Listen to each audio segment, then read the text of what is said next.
대한민국 국군이 큰 충격에 빠졌습니다. 북한이 지난 9월 29일 공개한 극초음속 무기가 완성형에 가깝다는 사실이 확인됐기 때문입니다. 지난 11일 북한은 국방발전전림 자위-2021이라는 이름의 행사를 개최했습니다. 그리고 이 행사에는 최근 10여 년간 북한이 개발한 최신 무기가 모두 등장했습니다. 최근 발사한 극초음속 무기도 그중 하나였는데요. 그런데 그 모양새가 상당히 충격적입니다. 중국의 DF-17 동평-17 미사일 닮아도 너무 닮았기 때문이었으니 형상만 본다면 그냥 사온 것이도 해도 무방해 보일 정도였는데요. 이 정도면 중국의 지원이 있었다고 밖에 생각할 수 없으며 실제로 그랬을 것이 확실합니다. 한국과 평화를 의논하자면서 뒤로는 북한의 미사일 기술을 잔소한 중국의 파렴치함에 못서리가 쳐집니다. 이 사실이 알려지자 국내에서 반중 여론이 급격히 힘을 얻고 있음 중국이 북한을 조종하면서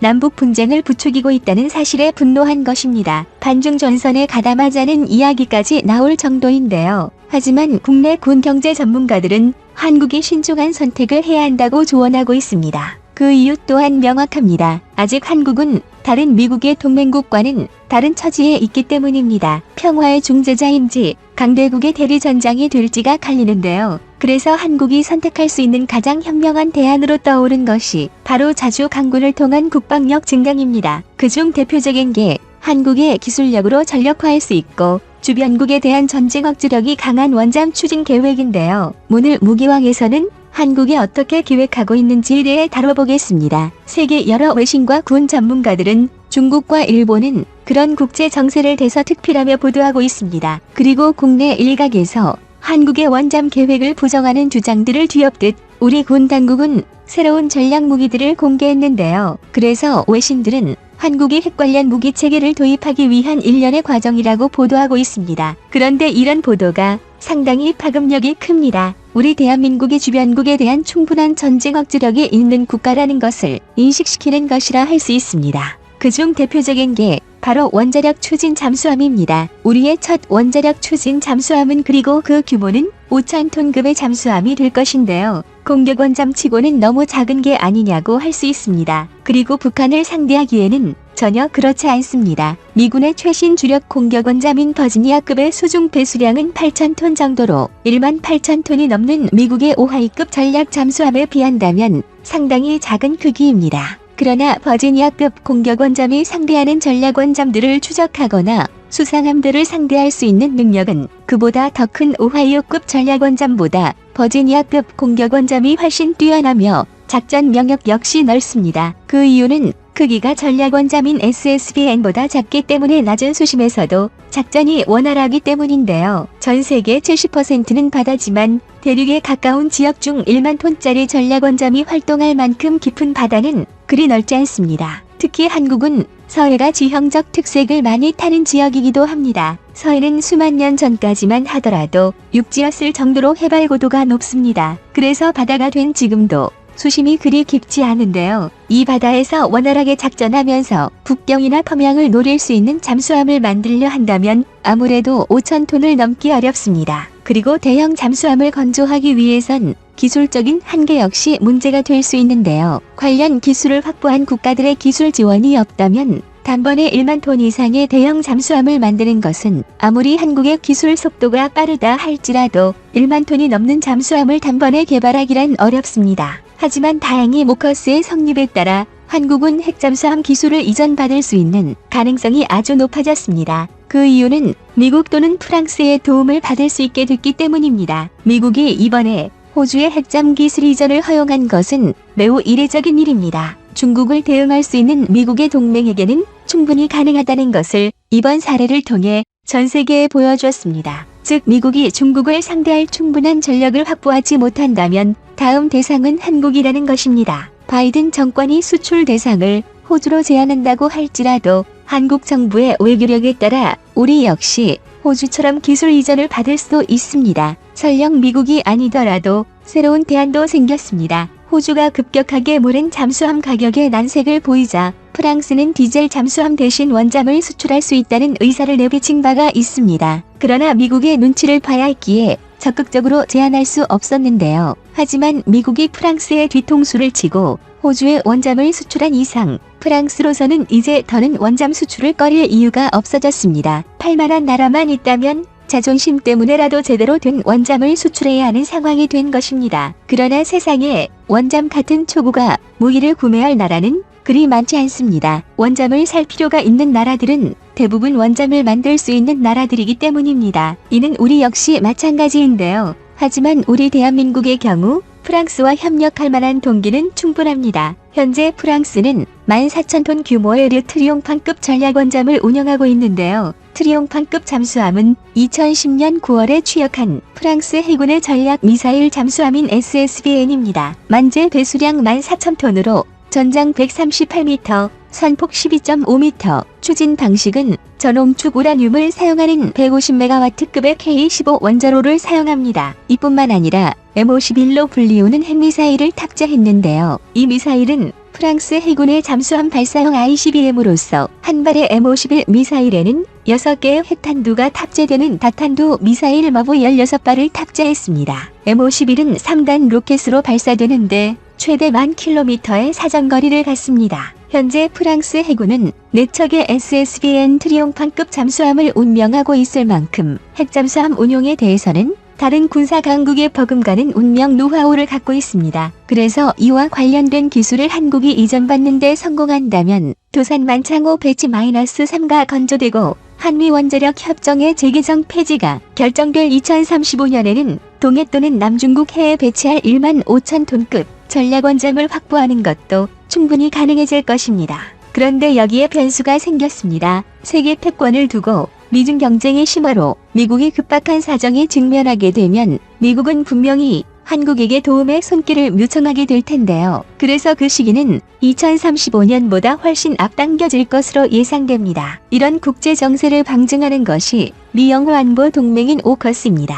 이제 미국은 자신들의 힘만으로 중국을 상대로 승리를 장담하기에는 중국이라는 나라가 너무 커졌습니다. 그래서 미국의 다른 진영에서 새로운 안보 동맹으로 중국을 전방위적으로 압박하고 있는 것입니다. 그것이 바로 핵잠 동맹인 오커스인 것이죠. 지난 9월 15일 미영호 안보 동맹 오커스 AUKUS가 맺어졌습니다. 미국과 함께 세계 정책을 구상하는 파트너인 영국의 명연방의 지도국으로서 둘 사이를 중재한 것으로 알려져 있는데요. 오커스의 목적은 단 하나입니다. 바로 서방 국가들의 반중 전선의 공고화입니다. 현재 호주는 중국과 극한의 대립을 이어나가고 있습니다. 이런 상황은 최근 중국이 호주에 보여주는 태도만 봐도 잘 알 수 있는데요. 중국 공산당은 호주에 압력을 주기 위해 호주산 석탄과 철광석의 구매를 제한한 10개월 동안 막대한 피해를 입었음에도 불구하고 호주산 원자재 수입 금지 명령을 철회하지 않는 중입니다. 이로 인해 중국의 석탄 가격은 올해 7월 말을 기준으로 톤당 1,002만을 넘어섰는데 이는 2011년 이래 최고가를 넘어선 가격이며 작년 대비 2배가 넘는 엄청난 가격 급등입니다. 이 때문에 중국에서는 엄청난 전력난이 일어나고 있는데요.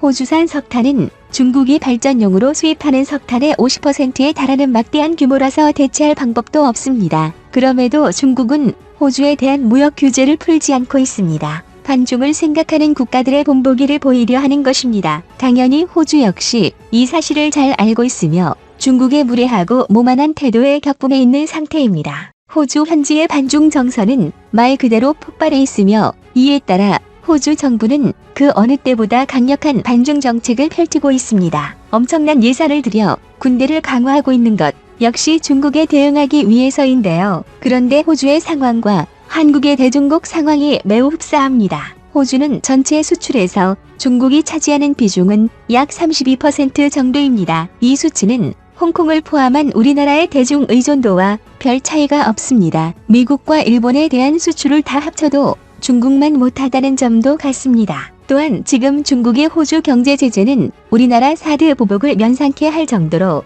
호주와 한국의 대중국 무역은 비슷한 점이 정말 많습니다. 그리고 가장 중요한 국가의 안미경중 정책 또한 미경중이란 안보는 미국을 따르고 경제는 중국이라는 뜻입니다. 그런데 호주는 한국과 달리 중국이 감히 호주를 건드리지 못하는 분야가 딱 하나 있는데 효과로 치자면 이게 가장 확실한 중국 길들이기 방법인데요. 철광석은 호주의 최대 수출 상품입니다. 2020년 회계연도 호주 전체 수출 기준으로 호주는 약 2,726억 달러를 수출했는데 이 중 약 30%가 철광석 수출 금액입니다.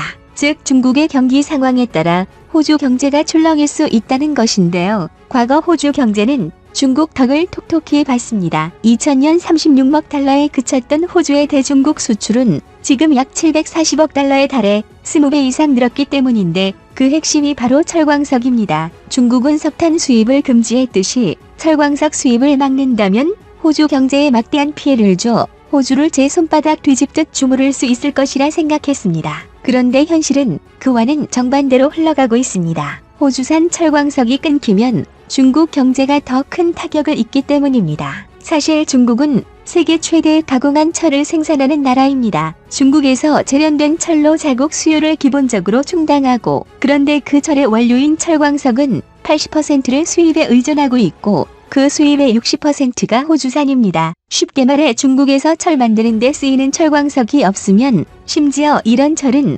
중국의 경제 여러 분야에 얽혀있기 때문에 한 산업에 집중되어 있지도 않습니다. 만약 호주산 철광석이 없으면 중국 경제는 무너지고 만다는 것인데요. 이 때문에 호주는 중국의 무역 규제로 이 철광석이 중국 수출에 약점으로 작용됐다가 지금은 오히려 호주에게는 큰 무기가 되고 있습니다. 반면 한국은 호주와 달리 중국과의 무역 규제에 대해 그래서 한국이 선택한 것이 중국이 두려워할 만한 전략 무기를 대거 공개한 것입니다. 이번에 공개한 전략 무기들은 그 하나하나만으로도 중국에게는 심대한 타격을 입힐 수 있는 무기들입니다. 또한 한국이 공개한 5종류의 전략 무기들은 당장 중국에 대응할 수도 없는 무기들입니다. 이 때문에 더 이상 중국은 지난 사드 보복처럼 또 여기서 중요한 것이 하나 있는데 이번에 한국이 개발해 공개한 무기들은 미국이 암묵적으로 용인했기에 가능한 것입니다. 그래서 해외 외신들은 한국의 이런 배경 때문에 중국을 대응할 수 있는 키맨 역할을 하기 위해서는 미국에 직접적이거나 또는 다른 제3국을 통해 한국에게 핵추진 잠수함 건조를 도울 것이라는 의견입니다. 지금까지 한국의 원자력 잠수함 건조 가능성에 대해 알아봤습니다. 이제 무조건 큰 잠수함이라고 좋은 것과 우리 핵 잠수함의 적정 톤수가 어느 정도 의미인지 아셨을 겁니다. 이처럼 전장에 맞는 무기를 고르는 것은 전력 건설의 첫 단계입니다. 한국이 첫 단추를 잘 꿰어 대박 행진을 이어나가길 바라겠습니다.